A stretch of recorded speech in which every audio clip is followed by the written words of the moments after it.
Good day, learners. Godfrey here for paper 2. In preparation for the June exam that is coming soon, I decided to also prepare you for paper 2 that you are going to, one of the papers that you write. Okay, so 1.1 is saying that you use 1.1.1, A, 1.1.1, B. So you just write the number and the letter. So the first option says rural settlement associated with dash activities. Obviously, the answer here for this section is A, because primary activity is a dominant activity in the rural area. So the answer here is A. Okay, we go to number 2. A dispersed settlement pattern. A dispersed settlement pattern develops when? So we are looking at they want the condition, when does this develop? Obviously, the answer is what?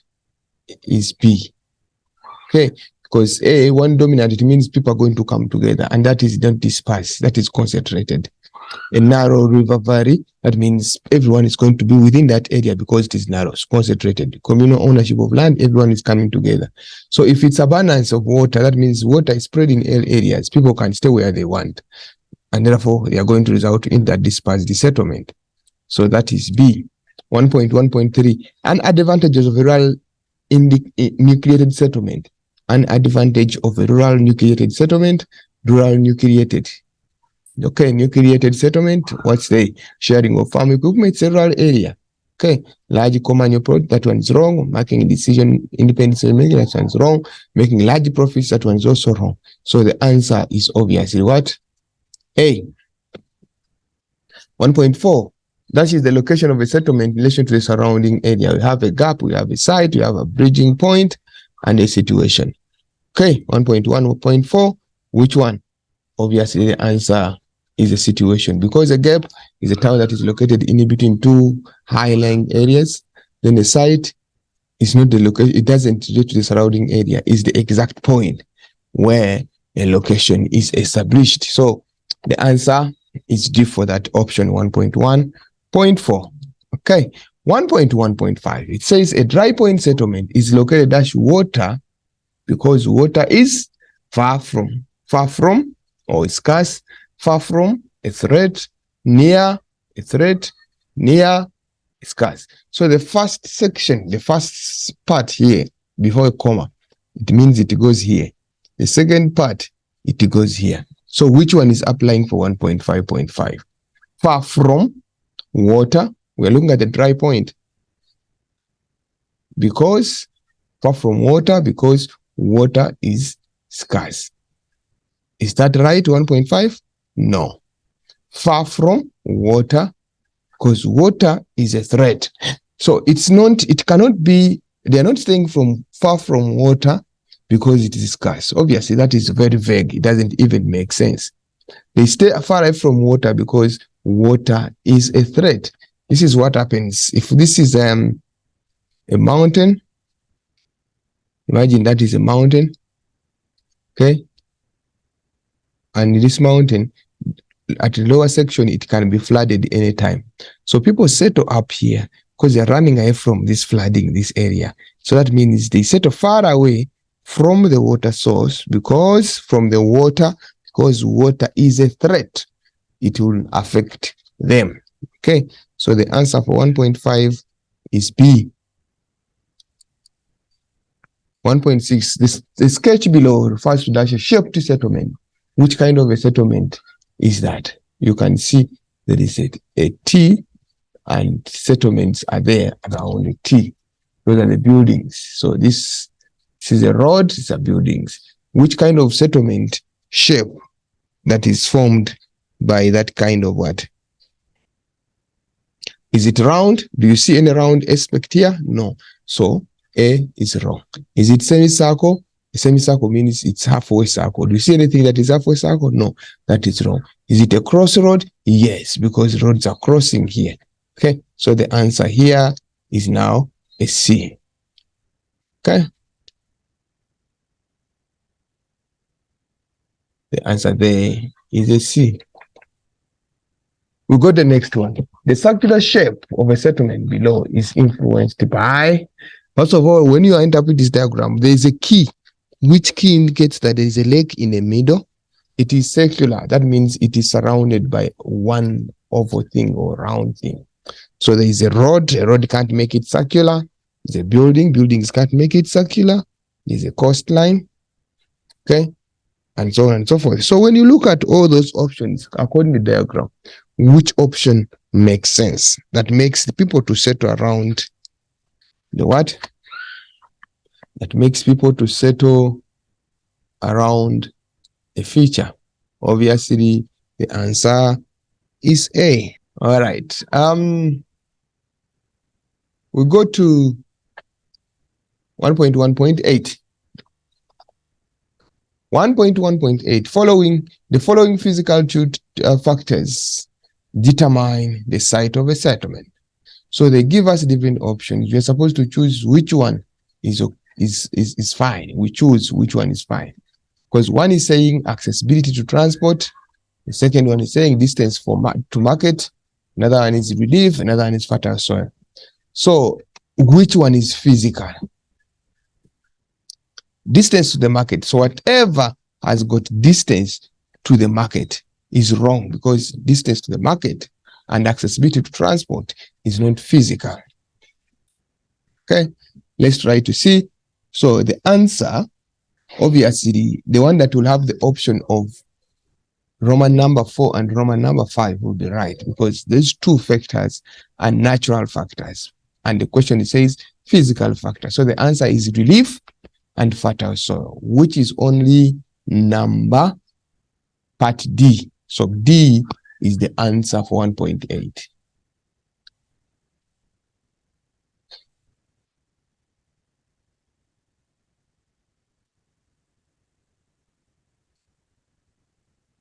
This is the answer for 1.8. Okay. I hope it's clear, my learners. I'm hoping it is clear. You are getting it right. Okay. Let's move on. 1.2. 1.2, we are given different options. You just need to match which one is right, which one goes with what. But we only need to write Z or Y. Please understand, learners, you write Z or Y. You don't write Z and Y. You only choose one. Okay? You only choose one.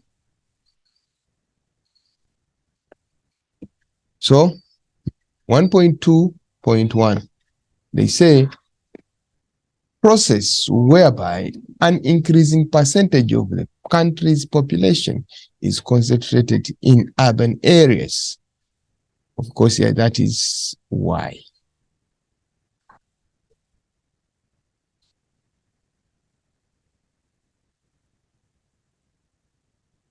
The answer here is why.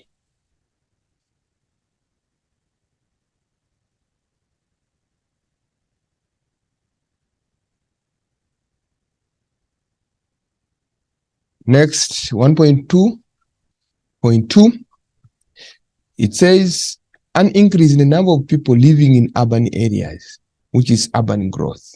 So the answer is Z. Okay.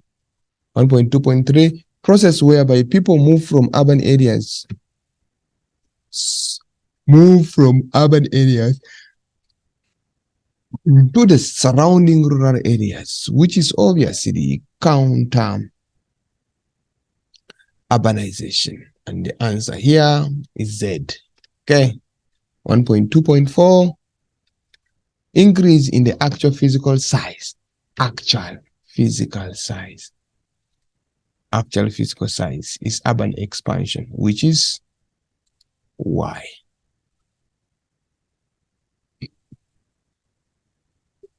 Okay. 1.2.5, unplanned spread of urban area. Unplanned, there is no shape, shapeless. It's urban spiral. So the answer is Y. 1.2.6, Decreasing number of people living in urban areas. Decrease. Okay. Obviously, it can't be this. This is movement of people from rural to urban. The answer is Z. Okay. And lastly, arrangement of settlement in an area from the smallest to the largest. From the smallest to the largest, which is the hierarchy. Okay. I hope you understand, my learners. We go to 1.3. They say refer to the source below on landform in South Africa. Okay. Landform in South Africa. So what do? We always read the source, understand it clearly. We even try to answer questions before seeing the source, before going back to the source to read nicely. Like that. We understand the source. We get to know what the source requires. Then we answer. Let's see. A fresh approach to land reform. A fresh approach to land reforms. Okay.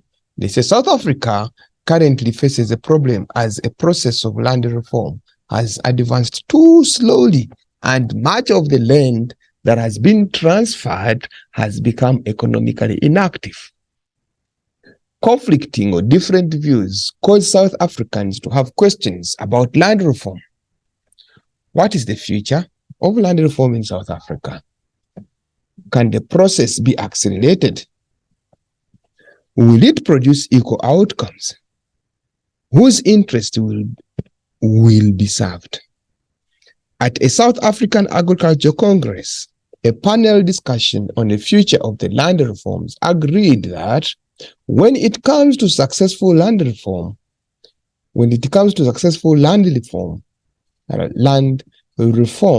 intense negotiations and compromises are necessary. This is in keeping with the negotiations. This is in keeping with the three pillars of land reforms, namely redistribution, tenure, and reinstitution. Reinstitution, full stop. Okay. Land reinstitution provides a challenge as funding needs to be allocated to compensate dispossessed communities for land previously lost. Well-managed land reform can create assets for poor, destabilize relationships, and promote development. On the other hand, if it is poorly managed, it destroys assets, causes poverty to communities, and weakens the economy. So when you read that text, it gives you a great information. Then now here it shows that poorly managed, what do you see? There's grabbing here of land. Like you can see, there's grabbing of land. People are displaced. People are losing their property. Okay. Then here people are growing on principles, and therefore you can see settlements are well established. Okay. You can see the hand itself indicates different color of people. Okay. First question, what is land reform? Land reform simply means, from the text, you might not get it, but from what you learned in your schools, you must be knowing something. So what is it? It is a policy. Land reform, it is a policy to bring about equitable or to bring about equitable distribution and access to the land, or to try to find a way that land is equally distributed. Okay, so here we say policy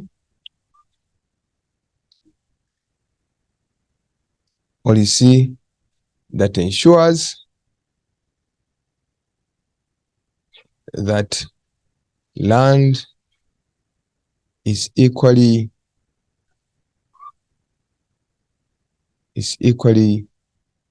distributed.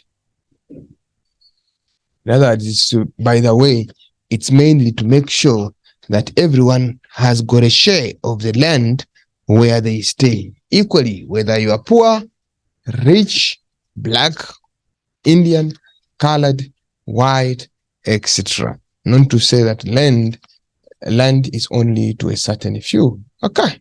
So that is a policy that brings about equitable distribution of land, or a policy that ensures that land is equally distributed to all the citizens of the country. Okay. 1.3.2. According to the extract, what is the benefit of well-managed land reform? We go back to the, when you read the extract, do we get the answers that will answer the questions? Because they want to say, the question says, according to the extract. So when you read, it says, South Africa currently faces problems of the process of land reforms as advanced slowly and much has been transferred and become economically inactive. Conflicts views cause South Africans to have questions about land reforms. What is the future? Can the process be accelerated? Can it produce equal outcomes? Whose interest will it serve? Okay. And then it goes ahead and says, at a South African Agricultural Congress, a panel discussion on the future of the land reform agreed that when it comes to successful land reforms, intense negotiation and compromise are necessary. This is in keeping with the reinstitution, provided the challenge of funding needs to be allocated to compensate the dispossessed communities for the land previously lost. Now here comes the question that we are answering. Well-managed land reforms can create assets. Can you see that by saying it can create assets for the poor, stabilize the relationship, and promote development? All those ones are good things that come out because the land is well managed. Therefore, the answers for 1.1, 1.3.2 is any of those three, which include can create assets. Okay, it can create assets. Okay, or you can say stabilizes relationships, or you can say promote development. Any of those ones answers that question. Okay, let's go to another question. Another question says, why is land reinstitution considered a challenge? Why is it a challenge? First of all, when you read the extract, it shows you why it is a challenge. Okay, somewhere there they say that you need to allocate a certain amount of money. There is also money that you're supposed to arrange to ensure that you pay those people, okay, that were dispossessed. Or is that money that you're supposed to put aside for legal arrangements needed to conclude everything. So the answers are also coming from here, from the source. But when you read and try to understand, then you can answer. So here we have answers like funding need to be accessed. Money or funding needs to be accessed. Okay? And number two, you can also say that money is supposed to be put aside for settlement of the legal team or legal personnel. Part B say, how did B, look at this B here. How does B illustrate the successful process of the land reinstitution? Can see that after in B, the picture shows people shaking hands. By them shaking hands, it simply means that it has been a successful process. People have reached an amicable agreement to say this is what is supposed to be done. Okay, we can also go ahead and say there is no fighting. When you look at that, it doesn't even have any sign of people fighting each other. It's just an agreement, shaking hands. There's no way you can shake hands yet you are fighting each other. Okay. You can see that there are some developments on the land that are well established, well settled. So we say there that there is a peaceful environment that is established. Remember, if you reach an amicable agreement, you don't fight each other, things are going to be moving on very well. So here we have answers like shake of hands or shaking hands. Beside the shaking of hands, you can say the environment is peaceful, the environment is peaceful. So any of those ones, remember, you look at the marker question, it is 1 times 2. That means one answer, 2 marks. Okay, we'll go to the next question. The next question, which factor have caused the process of land reforms to advance too slowly? What has caused the process of land reforms to be too slow? Okay, number 1, remember, if we say, if we talk about this process of land redistribution, you are supposed to compensate the people who were really having this land or who were losing the land dispossessed. So first of all, if it comes to compensation, there is limited money. That is limited what? Money, which we say is the budget that is supposed to be put aside for those people to be compensated. So it takes a lot of money that might not be existing at the moment or at that particular time. Okay. Then we can also put in consideration that people are very poor. We say poverty. People are very what? Are very poor. They don't have income. So there is no way, if you have maybe a meeting where you're calling them to attend, they won't attend because they don't have any money to attend. If it means transport, they won't be affording it for any transport from anywhere. So it becomes very difficult for them to speed up the process. Instead, the process will be slowed down. Okay. So among other aspects like lack of documentation, for some people, they might not have the documentation that can favor their or can precipitate their process. Then we also unable to know that, we also know that in most instances, the government might not be having money to give the people. Okay. The government might not be having money to give the people. There are no funds allocated for that. Okay. There are no funds allocated for that. Okay. Let us proceed to the next question. Next question. The next question says, explain the social benefits. Explain the social benefit. Social means people's welfare. Social benefits of well-managed land reforms. Social, that means the discussion should only focus on social. Social is the key aspect here. What are the aspects there? It increases food production and this helps to reduce poverty. Okay. Production increases, hence alleviation of poverty, hence alleviating poverty or ending poverty. Okay. Number 2, if production increases, that means there is employment. So number 2, because of land reforms, many people will have what to do, which creates jobs. So employment opportunities will be created. Employment will be created. And if employment created, still it helps to reduce poverty. It helps to reduce poverty because people will have an income. Okay.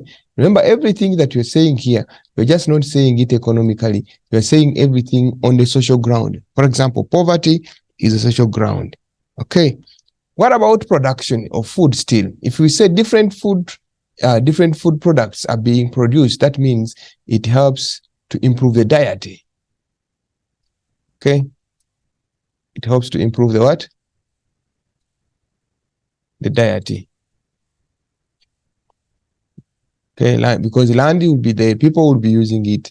They will be growing their own foodstuffs, different foodstuffs, and that will help to reduce poverty. And therefore, if it reduces poverty, variety and different kind of food will be available for the rural communities. Okay, we can also say that in any case, if land is well managed or land reforms are well managed, there is no way people are going to move from rural areas to go to urban areas. So that will reduce rural-urban migration. It will reduce or decrease rural-urban migration because land reforms existing rural areas is well managed. There's no need for people to go to other areas. Instead, people will be happy wherever they will be. Okay. Then you can add on as many as you can, but don't forget the mark allocation that says 2 times what? Times 2. Okay. So we are done with the, we're done with 1.4. I mean 1.3. So we are going to 1.4. Okay, 1.4. And now 1.4, we have to interpret the infograph. And this infograph is talking about the Central Business District of Johannesburg as a land use zone. Okay. Let us try to interpret it. Let us try to understand it. Okay. It says, we have here high, we have low, that is in terms of the land value. Then we have different areas, CBD, transition zone, high income residential area, outlying business districts. So what do we understand here? The CBD of Johannesburg has experienced a decline in economic investment over the past 20 years. This has been due to the problems such as crime, inefficient public transport, decay, decreased accessibility, etc. These factors force businesses to relocate to the outlying business districts, giving rise to commercial decentralization. In spite of this, the land value remains high in the CBD. The transition zone is generally dilapidated, but maintains high land value. Okay, so this is just the information that explained to us that what's happening in the CBD, that there is a lot of problems in the Johannesburg CBD, and this has caused the people to move from the CBD to the outlying business districts. However, the land value in the CBD remains high. And therefore, if it remains high, it simply means the buildings are still tall. If you go to buy land in the CBD, you don't get for it at a cheaper price. It's still expensive. So there are several factors behind that. All right. Let's try to answer the question. State 2 characteristics of Johannesburg CBD that is evident in the photograph. Okay. First of all, when you look at the buildings themselves, what do you see? Buildings themselves, what do you see? The buildings are too tall, isn't it? You can see tall buildings. So the buildings are too tall. Besides them being tall, they are close to each other. Therefore, the building density is high. Okay? The building density is high. Despite the fact that they are close to each other, even the building density is high. Remember, don't forget the mark allocation. It's 2 times 1. Okay. 1.4.2. Which land use zone has the highest land value as indicated in the graph? You go to the graph quickly. I'll take you back to the graph. The graph is here, and they have showed you that the land value here is low, here is high. This is land value. Here is a high part. This is the lowest part. Which one is reaching there?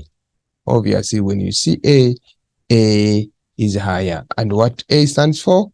A stands for the CBD. Therefore, the answer 1.4.2 is CBD. That is the land use zone, which is A according to the graph. Okay. 1.4.3. How does the land value in that answer and how does the land value answer to question 1.4.2 influence the building density of the CBD? In other words, how is the land value causing the buildings to be close to each other? Okay. Number one, the CBD, when you look at it, you find out that the CBD,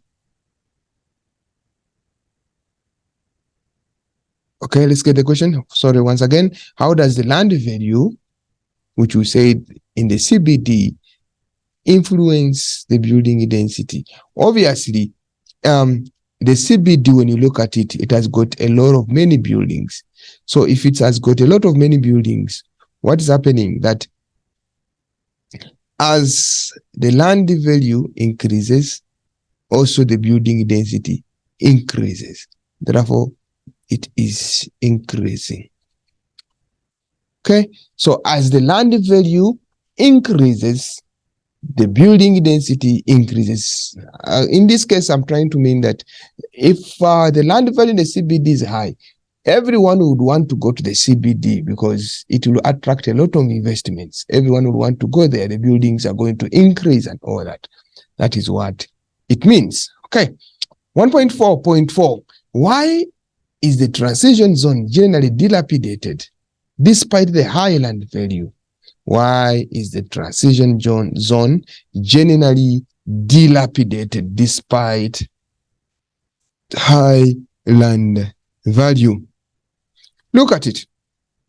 When you look at the CBD, let's go back and look at the graph quickly. Look at the graph. When you look at the graph, the CBD is here. The transition zone is this far. Okay, the transition zone is this far. So if this CBD is full, like it's over congested, it's the high building densities are here, where will those people go if this area is so full? They will go out to the transition zone. Therefore, we are going to say that the CBD extends into the what? It expands into the transition zone. That is one reason. So as it expands into the transition zone, it keeps the land value high. Okay, so we shall say the CBD expands into the transition zone. Okay, as it is going into that area, it takes that area away. Then we also say that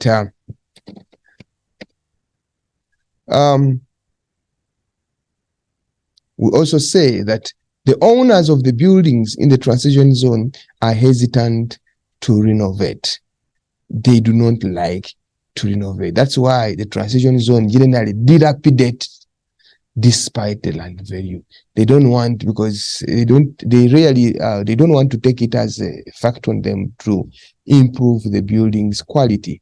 Why? Because most of the people come and settle in that area. Some of them they misuse the things that are there, and then it becomes so costly for them to renovate. So they do not want to renovate. That's why eventually the buildings become dilapidated, but the land value remains high. Okay. And also, we also must note that the owners within the transition zones of those buildings, they keep the buildings prices high, despite the fact that they are now dilapidating. Still, they keep it high. Okay. Let's look at the last question. Okay. Let's look at the last question. Here we say, the question says, why is the outlying business district OBD attractive for relocation of businesses? Why? Why is it attracting very many businesses? Number one is it's outlying. It's on the outskirts, isn't it? Let us see here. You see, it is far away from the what? From the CBD. Why is it attracting many businesses that are relocating from urban area, CBD, to those businesses? Number one, this area has got less pollution. The pollution is limited because they don't have many buildings, they don't have many industries, so at least it's safer for them in every aspect. Okay, number two, it is not over concentrated, or it's not overcrowded. Therefore, there is limited crimes. Every business owner would want to establish his business where it is safe, no crimes, nothing. That's why you see it attracts many businesses. Okay, we can also say that in such places you find out that there is more space for parking. You know that when you go to the CBD, it's difficult to find space where you can park your car. And if it's there, it's for, you pay for it per hour, per 30 minutes, and so on. So you find it so costly. So people find out that in the outlying business districts, there's a lot of space where people can park their cars. Okay. Then you look at the land value. Their land value is a bit lower compared to their land value is a bit lower compared to land value of the central business districts. Okay. Besides that, you look at limited traffic in such areas. There's limited traffic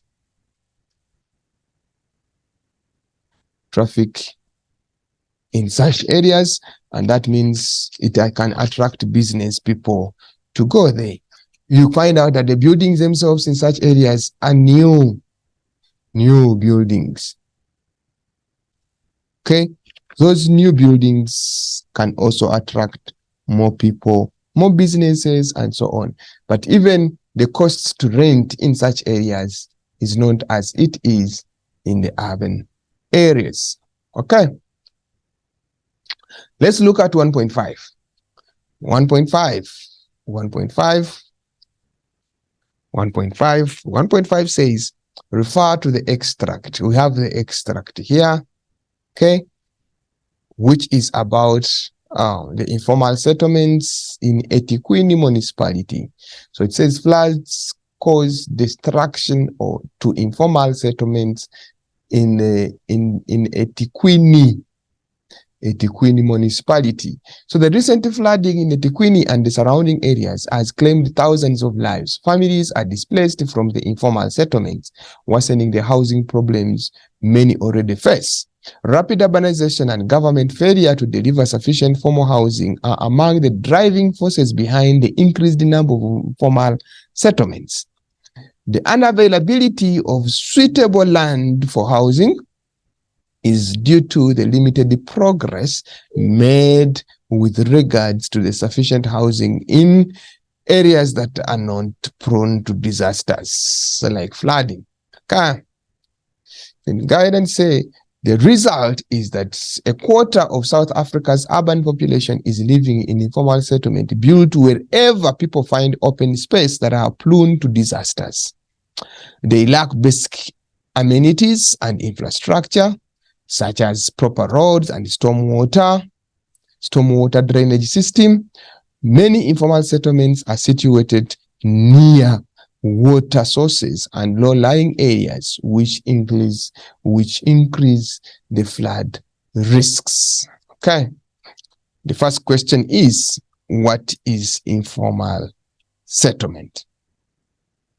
First of all, an informal settlement, we can say an informal settlement is a settlement that is unplanned. Okay, it's unplanned settlement. Okay, we can say the land that is occupied illegally.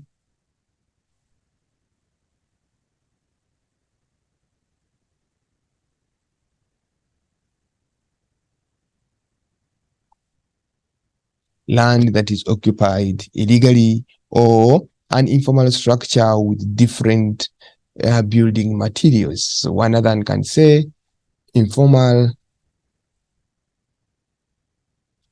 structure. Okay, informal structure with different building materials. You can talk about building materials like iron sheets, tires, such kind of materials. Informal structure with different building materials. Okay. 1.5.3. Why are informal settlements in eThekwini at a risk of flooding? Why do you think it is at a risk of flooding? It is indicated in the source somewhere,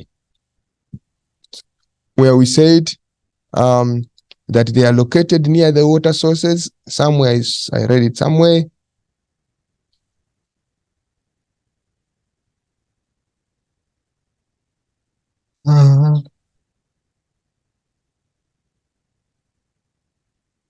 They lack basic amenities, poor roads, stormwater drainage system.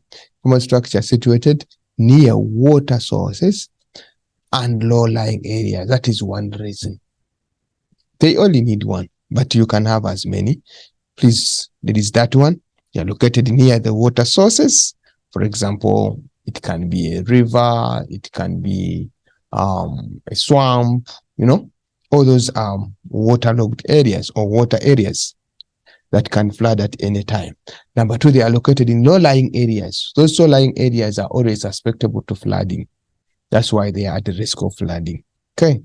We can also say they don't even have basic, somewhere here, they lack basic amenities and infrastructures. So if there's no infrastructures, it means at any time it can flood. Okay. That is another one. They lack proper channels. I also read it somewhere. Open spaces with disaster. So all that cause flooding. Okay. 1.5.3 is done. 1.5.4. How would the lack of proper roads negatively impact on the emergency services to reach informal settlement in times of disasters like flood? Lack of what? Proper roads and its negative impact on emergency services. Imagine the area has can't be easily accessed because of their roads, and that area has got people that are being that have experienced the flooding. How would these emergency services reach such areas? It won't be easy. It won't be difficult. I mean, it won't be easy. It won't be easy to reach such areas. It will be very, very difficult. Therefore, poor accessibility to informal settlement. It will make it very difficult for such settlements to be reached. Okay. And therefore, if it can't be reached, the emergency service won't also assist because it is inaccessible. It is hard to reach. Okay. Then the last question says, in the paragraph of 8, approximately 8 lines, suggest measures to prevent flood-related disaster. In informal settlements in eThekwini, we're looking at what can you use, what can we do to ensure that we stop the flood-related issues. Okay. First of all, in the text it says people they settle near water sources and in low-lying areas. So the first suggestion that would be that encourage people to settle.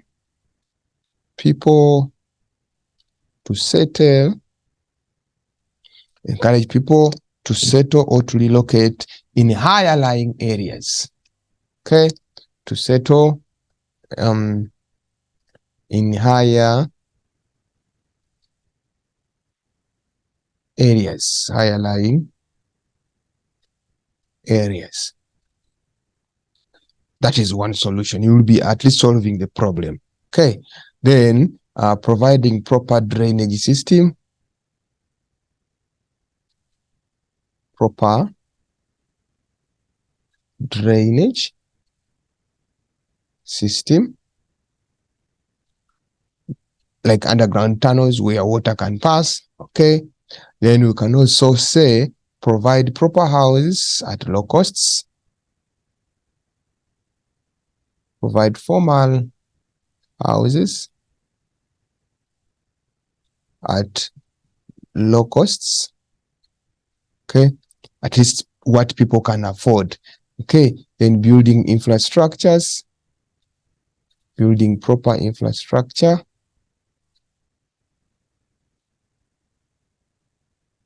That people can use, okay, and they can easily access different other things, okay. And then providing stronger building materials, or use strong building materials.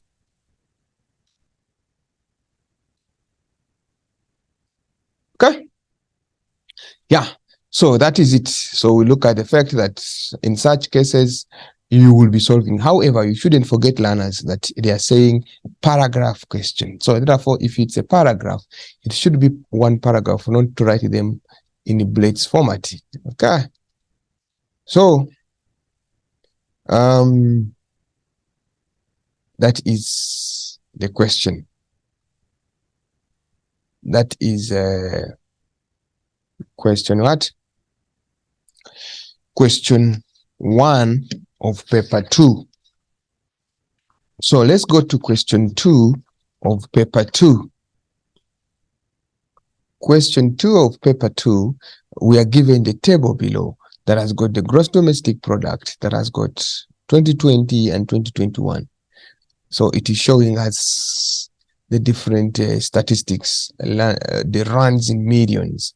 Okay, so they say, first question says, the dash of a country refers to the total value of goods and services produced by permanent inhabitants.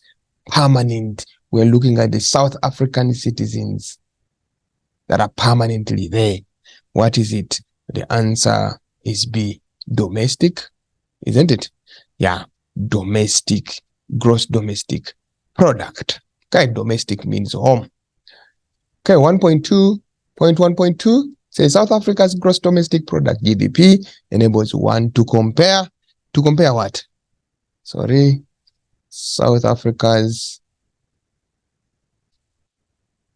gross domestic product, GDP, enables one to compare, is it employment rates, is it economic of other countries, standards of living, or imports and export? But when you look at it, the answer is B.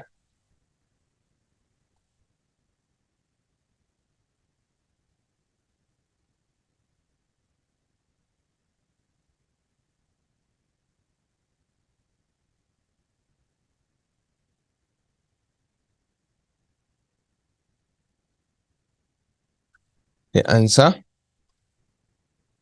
is B.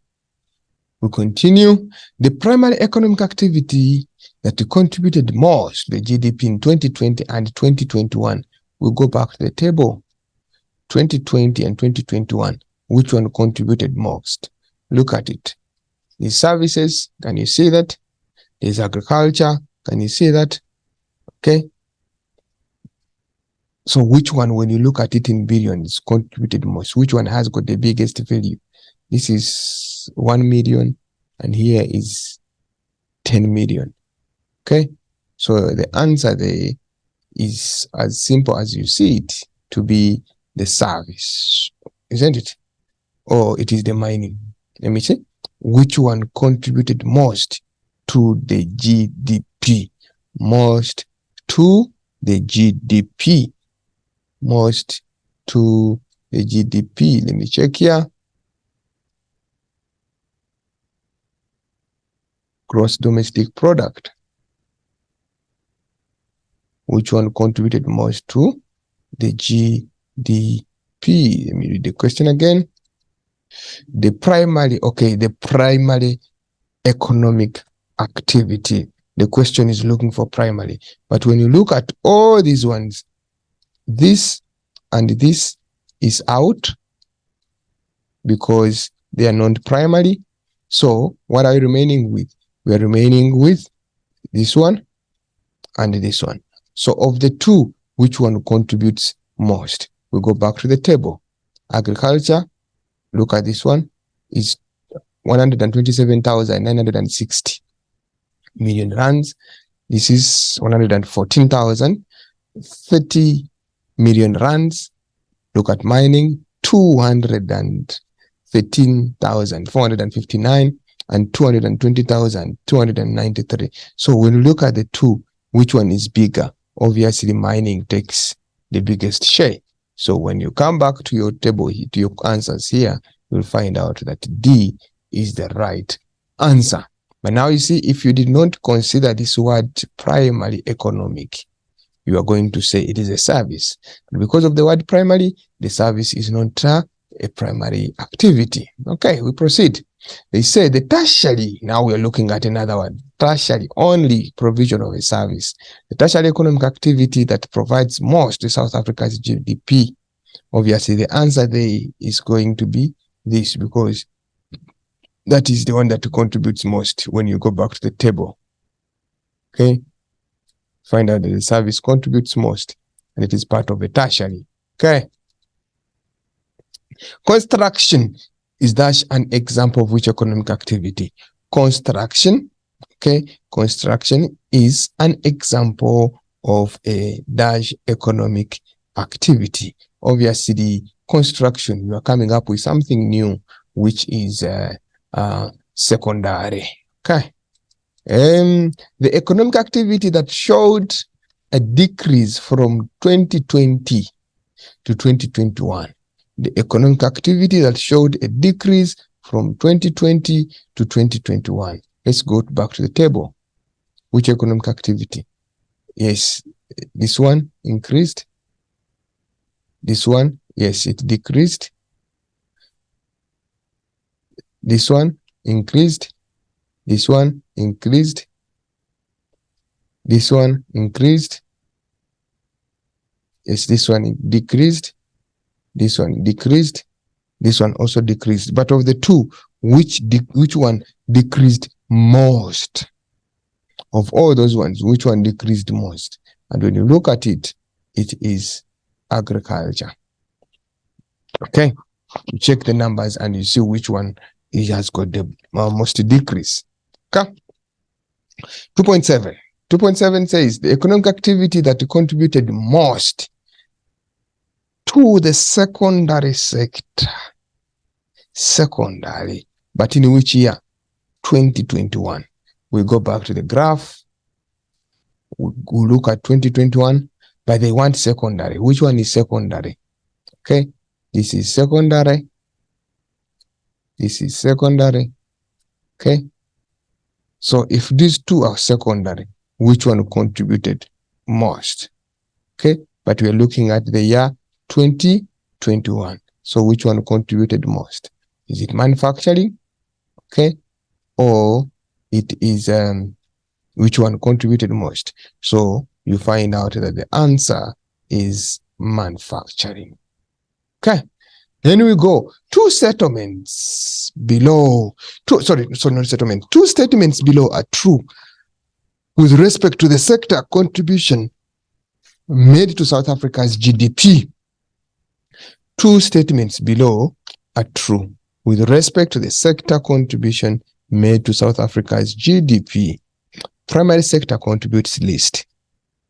Okay, primary sector contributes least.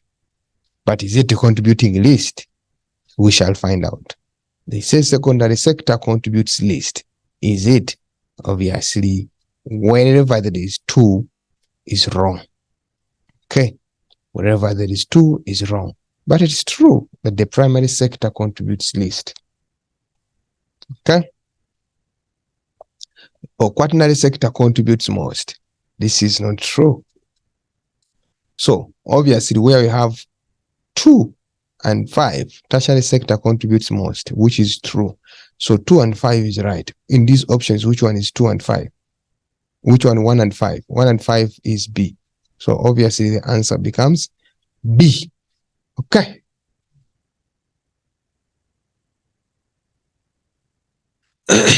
Here we go. So we have these types of industry. Each type of industry in the diagram below with the description that that follow. You only write and you write the answer. 2.2.1 and you write the answer. Okay. Located close to market center. Located close to market center is market-oriented industries. So here we say market-oriented. Here we say it's market-oriented. Okay. The next one, they say the availability of different modes of transport is important. The availability of different modes of transport is important. So the answer is bridge. The answer is bridge. Okay. 2.3. Needs large amount of flat land and way on the outskirts. Obviously, that is heavy industry. Where is it? Heavy industry. Okay. Then 2.4. Location not determined. See? Location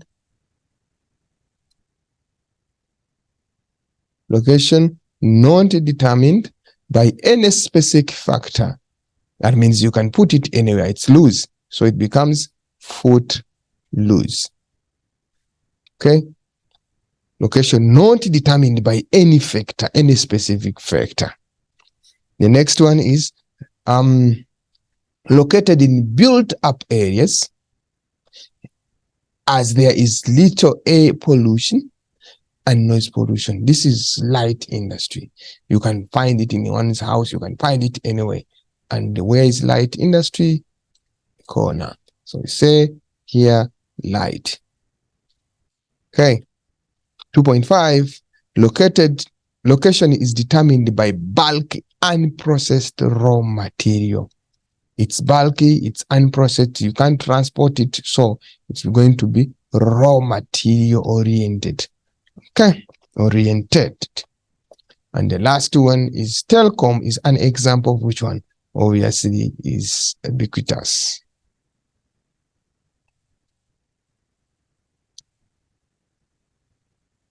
Ubiquitous industries.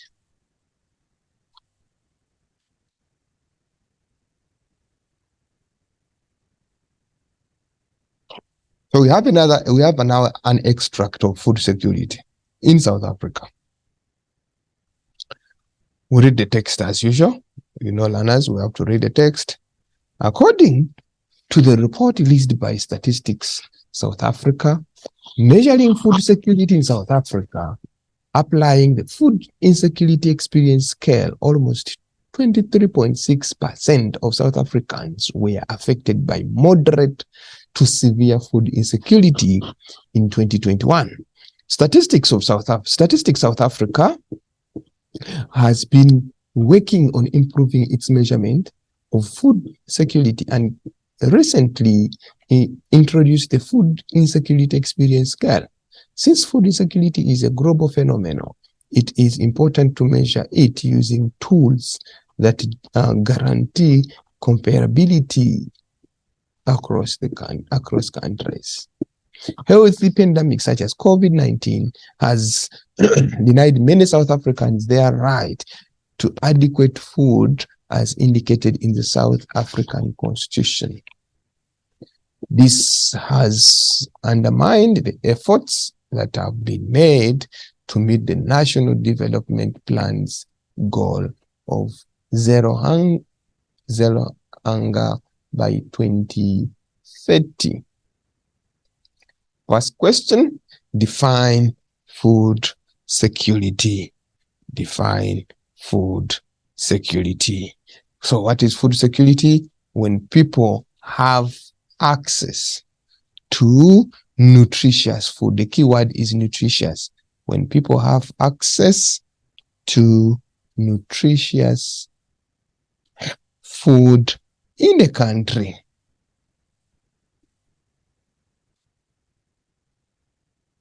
People have access to nutritious food in the country. 3.2.2. What percentage of South Africans experience food insecurity in 2021? According to the extract, we go to the extract, and when you read somewhere, they say almost 23.6% of South Africans are affected by moderate to severe food insecurity in 2021. So the answer is 23.6. Write it here. 23.6%. Suggest how health pandemics such as COVID-19 lead to food insecurity in South Africa. How? How is okay, sorry. I think this answer is for this. Sorry. This 23.3 is here. 23.6 is here. Okay, sorry for that. What is the importance of food security? What is the importance of food insecurity experience scale according to the extract? Then you go back to the extract. They say, since food insecurity is a global phenomenon, it is important to measure using tools that guarantee comparability across countries. Therefore, the importance is to compare across countries. So we come down and say, it's for comparison or to compare. For comparison across countries.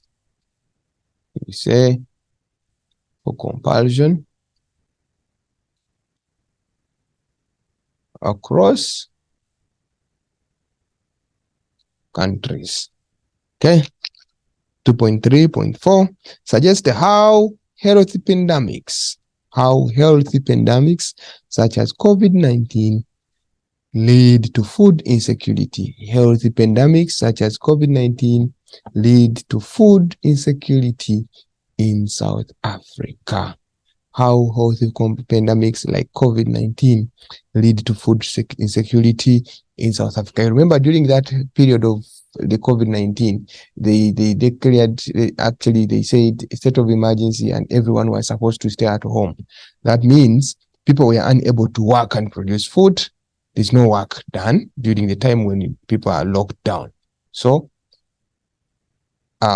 inability to produce food,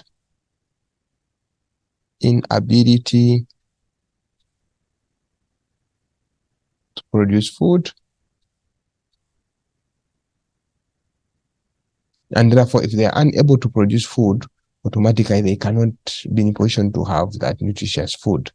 Besides that, if the food is not produced in a country, it's supposed to be transported, to be imported from other countries. But remember, during COVID-19, all the borders were closed. So borders were closed and countries could not import food. Borders were closed during COVID-19 pandemic.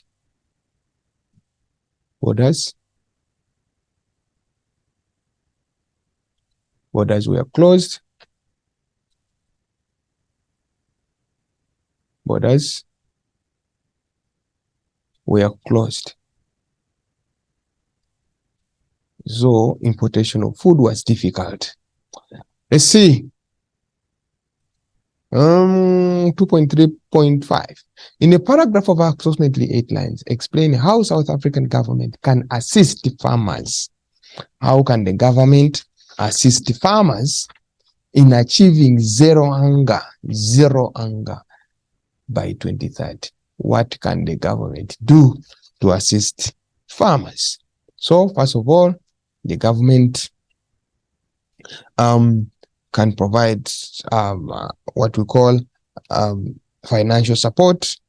Besides that, the government can subsidize farmers,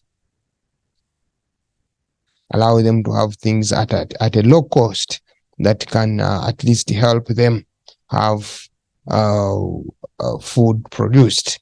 Okay, so subsidize farmers when they are trying to ensure that they have things to produce, like the genetically modified foods, which can grow in a shorter time and that can survive different conditions. Okay.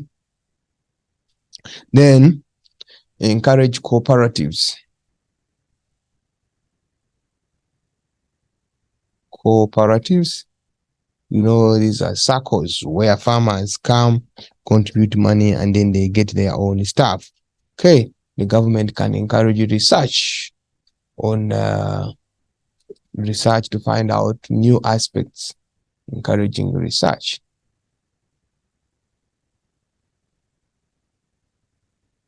Encouraging research so that research can be done to look at to know which product can grow well, which product can grow, which product can survive in these kind of conditions, and so on and so forth. Okay, then providing farmers with pesticides and insecticides.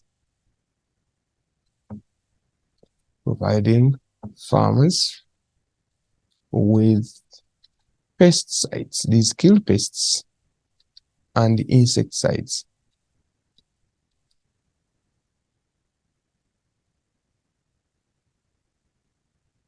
Pesticides and insecticides. These ones are to kill insects and the other ones are to kill pests. Okay. We can also talk about improving infrastructures to allow them to allow areas where they exist to be accessible. Land reforms should be prioritized. Okay, we can say facilitate precipitating land reforms. Precipitating land reforms such that farmers can be having those lands. We can also look at skill training of the farmers. Skill training. Come up with different programs that train farmers. Skill training of farmers. Okay, to mention but a few, but don't forget, learners, that it is supposed to be in the paragraph formatting. Then you go ahead and say, here we have another graph that shows South Africa's gold. Okay, so now when it comes to this area, I would love to say that for those ones who are coming to write 2023 metric exams, remember they give you different scopes, they give you different areas to handle. So this might not be your part to handle. But those ones who are writing June, this might be your part that you're going to handle.